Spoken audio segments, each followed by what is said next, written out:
ब्राह्मण साम्राज्य। पुष्यमित्र शुंग, जिसने मगध पर शुंग वंश की नींव डाली, ब्राह्मण जाति का था। शुंग शासकों ने अपनी राजधानी विदिशा में स्थापित की। इंडोयूनानी शासक मिनांडर को पुष्यमित्र शुंग ने पराजित किया। पुष्यमित्र शुंग ने 2 बार अश्वमेध यज्ञ किया।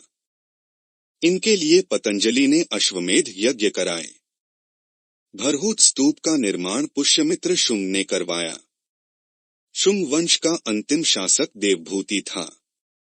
इसकी हत्या 73 ईसा पूर्व में वासुदेव ने कर दी और मगध की गद्दी पर कण्व वंश की स्थापना की। कण्व वंश का अंतिम राजा सुशर्मा हुआ। शिमुक ने 60 ईसा पूर्व में सुशर्मा की हत्या कर दी और सातवाहन वंश की स्थापना की। सातवाहन आंध्र वंश शासकों ने अपनी राजधानी प्रतिष्ठान में स्थापित की। प्रतिष्ठान आंध्र प्रदेश के औरंगाबाद जिले में है। सातवाहन वंश के प्रमुख शासक थे सिमुक, शातकर्णा, गौतमीपुत्र शातकर्णा, वशिष्ठी पुत्र पुलुमावी तथा यज्ञश्री शातकर्णी।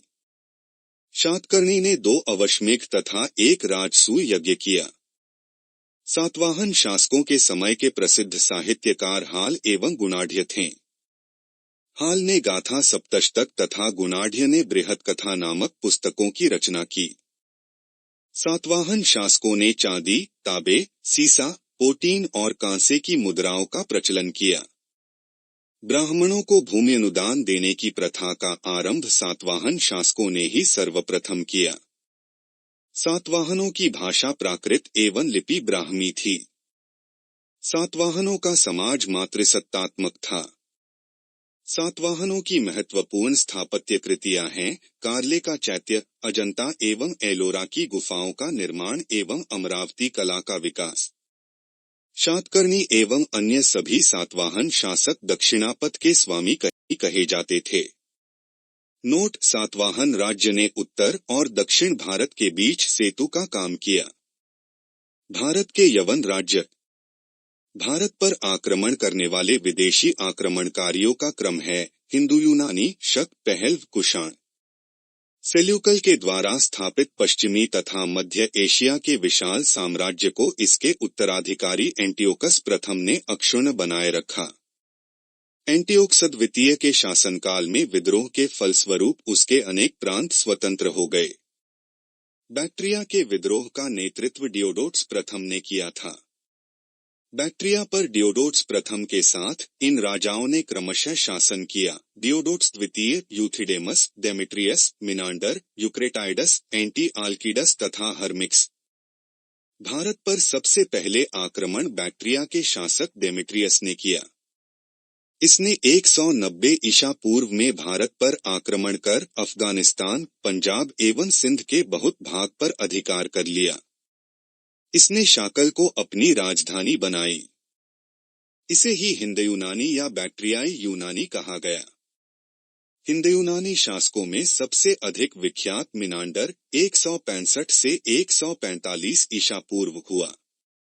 इसकी राजधानी शाकल, आधुनिक सियालकोट, शिक्षा का प्रमुख केंद्र था। मिनांडर ने नागसेन, नागार्जुन से बौद्ध धर्म की दीक्षा ली। मिनांडर के प्रश्न एवं नागसेन द्वारा दिए गए उत्तर एक पुस्तक के रूप में संग्रहित हैं, जिसका नाम मिलिंद्रपन्हो अर्थात मिलिंद के प्रश्न या मिलिंद प्रश्न है। हिंदयूनानी भारत के पहले शासक हुए जिनके जारी किए सिक्कों के बारे में निश्चित रूप से कहा जा सकता है कि सिक्के किन किन राजाओं के हैं। भारत में सबसे पहले हिंदयूनानियों ने ही सोने के सिक्के जारी किए। हिंदयूनानी शासकों ने भारत के पश्चिमोत्तर सीमा प्रांत में यूनान की प्राचीन कला चलाई, जिसे हेलेनिस्टिक आर्ट कहते हैं। भारत में गंधार कला इसका उत्तम उदाहरण है। शक। यूनानियों के बाद शक आए। शकों की 5 शाखाएं थीं और हर शाखा की राजधानी भारत और अफगानिस्तान में अलग अलग भागों में थी। पहली शाखा ने अफगानिस्तान, दूसरी शाखा ने पंजाब, राजधानी तक्षशिला, तीसरी शाखा ने मथुरा, चौथी शाखा ने पश्चिमी भारत एवं 5वीं शाखा ने ऊपरी दक्कन पर प्रभुत्व स्थापित किया। प्रथम शक राजा मोअ था।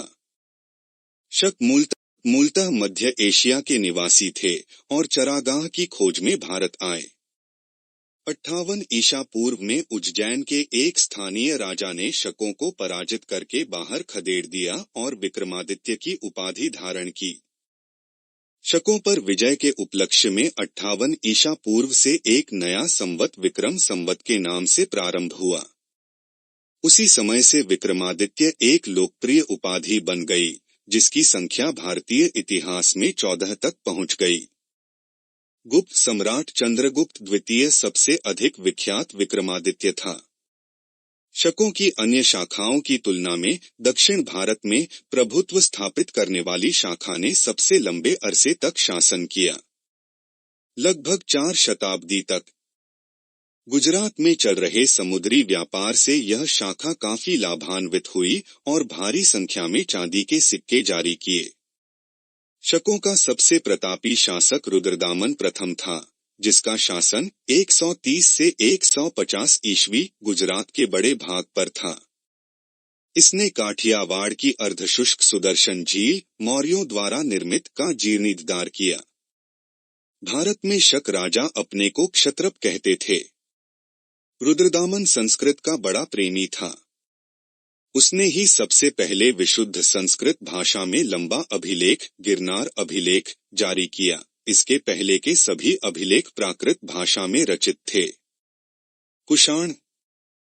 पहल के बाद कुषाण आए, जो यूची एवं तोखरी भी कहलाते हैं। यूची नामक एक कबीला 5 कुलों में बंट गया था। उन्हीं में एक कुल के थे कुषाण। कुषाण वंश के संस्थापक कुजुल कडफिसेस था। इस वंश का सबसे प्रतापी राजा कनिष्क था। इनकी राजधानी पुरुषपुर या पेशावर थी। कुषाणों की द्वितीय राजधानी मथुरा थी। कनिष्क ने 78 ईस्वी गद्दी पर बैठने के समय में एक संवत चलाया, जो शक संवत कहलाता है, जिसे भारत सरकार द्वारा प्रयोग में लाया जाता है। बौद्ध धर्म की चौथी बौद्ध संगीति कनिष्क के शासनकाल में कुंडलवन, कश्मीर में प्रसिद्ध बौद्ध विद्वान वसुमित्र की अध्यक्षता में हुई। कनिष्क बौद्ध धर्म के महायान संप्रदाय का अनुयायी था। आरंभिक कुषाण शासकों ने भारी संख्या में स्वर्ण मुद्राएं जारी की, जिनकी शुद्धता गुप्त काल की स्वर्ण मुद्राओं से उत्कृष्ट है। कनिष्क का राजवैद्य आयुर्वेद का विख्यात विद्वान चरक था, जिसने चरक संहिता की रचना की।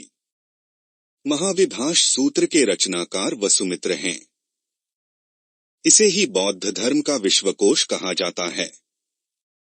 कनिष्क के राजकवि अश्वघोष ने बौद्धों का रामायण बुद्धचरित की रचना की। वसुमित्र, पार्श्व, नागार्जुन, महाचेत और संघर्ष भी कनिष्क के दरबार की विभूति थे। भारत का आइंस्टीन नागार्जुन को कहा जाता है। इनकी पुस्तक माध्यमिक सूत्र, इस पुस्तक में नागार्जुन ने सापेक्षता का सिद्धांत प्रस्तुत किया था। कनिष्क की मृत्यु 102 ईस्वी में हो गई। कुषाण वंश का अंतिम शासक वासुदेव था। गांधार शैली एवं मथुरा शैली का विकास कनिष्क के शासनकाल में हुआ था।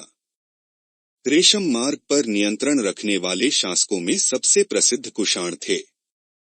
नोट रेशम बनाने की तकनीक का आविष्कार सबसे पहले चीन में हुआ था। आज के लिए इतना ही।